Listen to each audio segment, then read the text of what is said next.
Alors, les filles, moi, je vais vous poser la question. Ouais. Est-ce que vous avez été victime... Bon, enfin, c'est tellement une question bateau parce que c'est tellement évident qu'on a tous été victimes de diffamation et autres sur les réseaux sociaux. Mais ce que je vais vous demander, par contre, c'est est-ce que vous avez déjà porté plainte contre ça?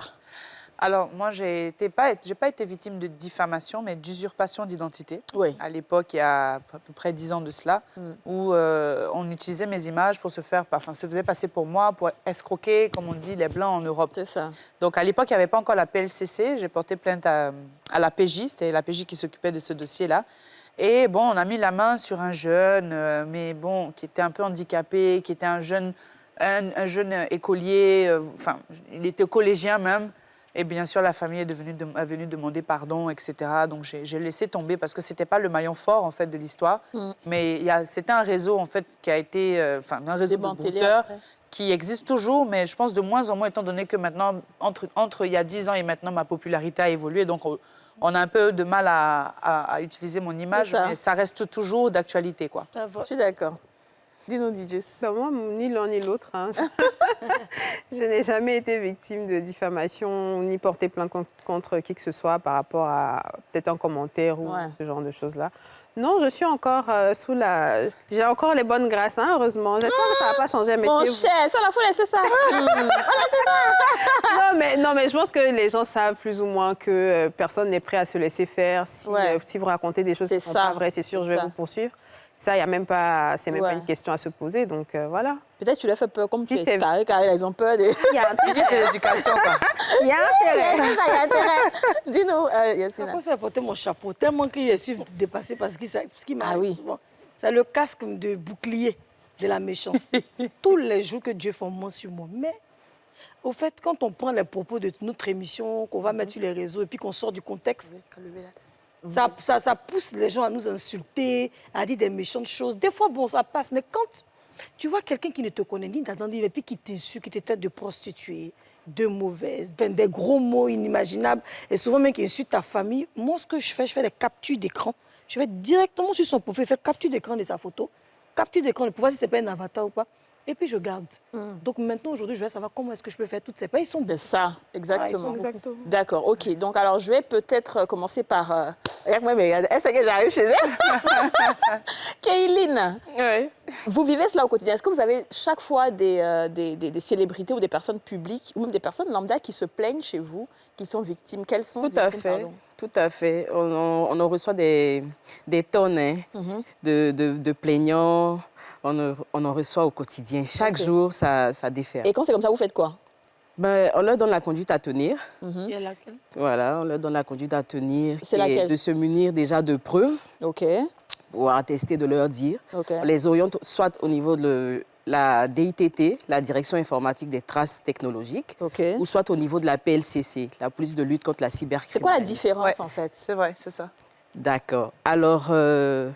la différence entre la DITT, c'est le même... On va dire que c'est la même famille. C'est la même famille. D'accord. Mais fonction de la gravité du préjudice, voilà, on oriente vers ces organes. Mais la plupart du temps, c'est quel type de... C'est pour quel motif, en fait? Est-ce que c'est la diffamation? Ce sont les commentaires injurieux?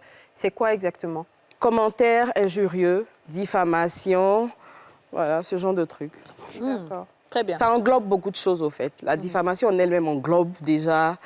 C'est quoi la diffamation? Est-ce que Abouaka pourra nous dire?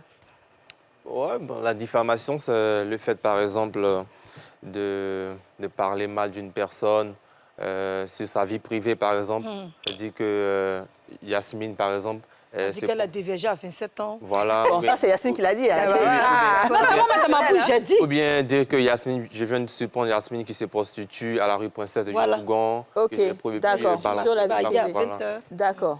Oui, tu voulais rajouter? Non, je voulais donner juste une définition simple. Dis-nous. La diffamation, c'est juste le fait d'imputer une action. C'est le fait d'imputer d'un fait précis qui porte atteinte à la vie privée, à la dignité d'une personne, à la considération d'une personne, à l'honneur d'une personne. Dans mon français, pour que je comprenne. Dans ton français, c'est ce qu'il C'est ce qu'il a dit là. Dans ton français, c'est ce que lui il a dit. Voilà. Dans mon français, mon frère, ils ont menti sur moi, quoi. Non, ça veut dire que ce soit menti ou pas. Voilà. À partir du moment où ça porte atteinte à ton image.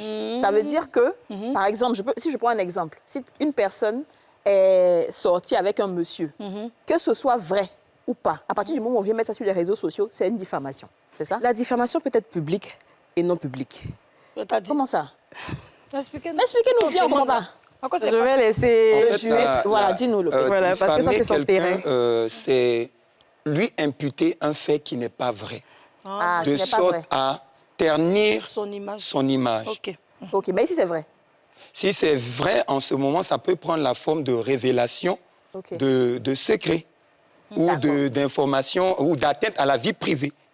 Atteinte à la vie privée, je plus. D'accord. Je suis en train de... Je viens vous imputer un fait qui n'est pas vrai. OK. Hier soir, on l'a surprise dans le bureau du boss en train de s'amouracher.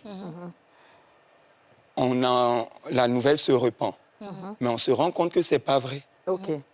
Mais si les faits sont avérés, vous voyez qu'il n'y a pas diffamé. Non. Ouais. On ne vous a pas imputé un fait qui n'est pas vrai. Mais le fait d'avoir révélé ça... Justement, la révélation, si elle n'est pas justifiée en droit, peut entraîner une poursuite. Si elle est justifiée en droit, elle ne va pas entraîner une poursuite. Je vais... OK. Attends. On arrive. Nous sommes dans le cadre du travail. Moi, je peux donner... Je viens. Je vois le patron qui, excusez-moi, qui vous êtes très mignonne, donc qui vient, qui vous tapote la hanche. C'est du harcèlement. Bon, si c'est pas trop, OK. Ça dépend. Ça peut être du harcèlement, ça peut être aussi une atteinte à l'éthique, à l'image de l'entreprise. Oui. Le DRH, le DRH passe, il voit. Le DRH peut révéler. Et même vous adresser une demande d'explication pour cela. Mais venir publier alors que on ne vous a pas encore condamné, il peut après, si les tribunaux estiment que c'était à tort, être poursuivi. D'accord. Mais si c'est à raison, et s'il dit la vérité et qu'il le publie sur les réseaux sociaux, est-ce qu'on a la possibilité d'emmener cette personne en justice au cas où ce serait un fait avéré? Par exemple, une fille sort avec un homme, elle n'a pas forcément envie que ça se sache, et puis demain, une photo sort de quelqu'un qui passe dans la rue, de cette fille-là, et qu'il met sur les réseaux sociaux. Et finalement, bon, on va dire même peut-être que la fille, elle est mariée, elle a son amant, on met la photo sur les réseaux sociaux. Est-ce qu'on peut poursuivre la personne qui a pris la photo pour publier sur les réseaux sociaux? Oui, ça dépend de l'endroit où on prend la photo. Si ce n'était pas en public, qui ne s'exposait pas, je ne sais pas si je me fais comprendre. D'accord, mais si c'est dans le téléphone. Dans un endroit, si ce n'était pas dans un endroit public. Parce que si eux-mêmes se sont exposés, il n'y a pas... Voilà, s'ils se sont exposés, qu'ils le font en public, c'est qu'ils veulent que tout le monde découvre. Je comprends. Mais si c'était en privé, que vous passiez, que vous avez filmé et vous avez diffusé, là, vous êtes en train de porter atteinte à son image. Oui. Vous êtes en train de révéler des choses qu'elle voulait cacher. Très bien, on va laisser les c'est entre deux personnes. Par exemple, le monsieur et moi, on a nos affaires, nos histoires et tout. Et moi, je me lève un jour, je commence à dire, oui, vous voyez ce monsieur-là, il se donne une très belle image, mais pourtant, voilà, il a fait ça avec moi, ça avec moi. Est-ce que là, je suis en train de le diffamer, étant donné que ça s'est passé entre lui et moi, ou c'est comment? C'est une... je ne dirais pas de la diffamation, mais je dirais plutôt... révélation de... Et c'est condamnable? C'est condamnable. La limite n'est pas facile à déterminer. Je viens. Monsieur, ce n'est pas la peine de venir si vous dites ça. Non, il faut être sérieux quand on parle de droit, parce que je vous dis que la limite n'est pas... ce n'est pas facile à déterminer, par exemple, parce qu'elle me dit...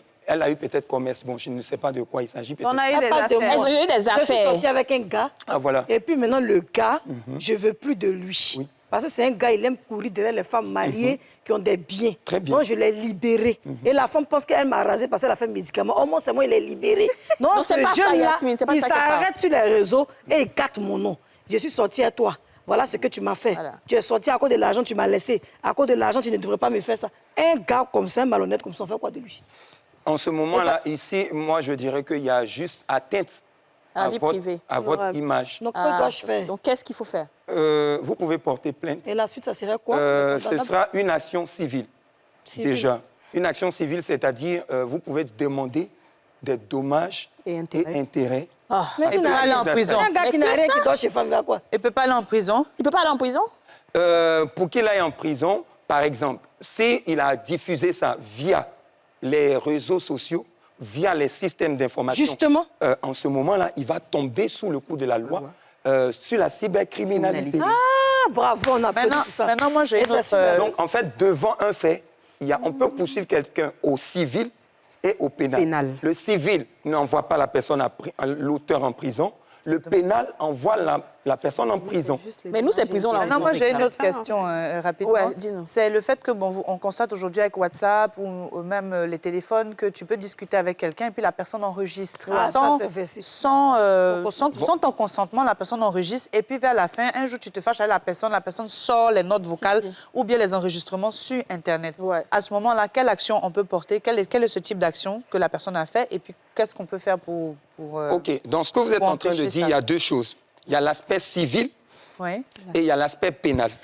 L'aspect civil est que pour pouvoir enregistrer votre voix, il devait avoir votre consentement. La preuve, quand vous arrivez, souvent, si vous, la plupart d'entre vous ont des comptes ici en banque. Quand vous appelez souvent sur le répondeur, on vous dit, attention, la communication est susceptible d'être enregistrée pour des raisons de preuve. Donc, on est en train de vous informer que implicitement, on est en train de requérir votre consentement.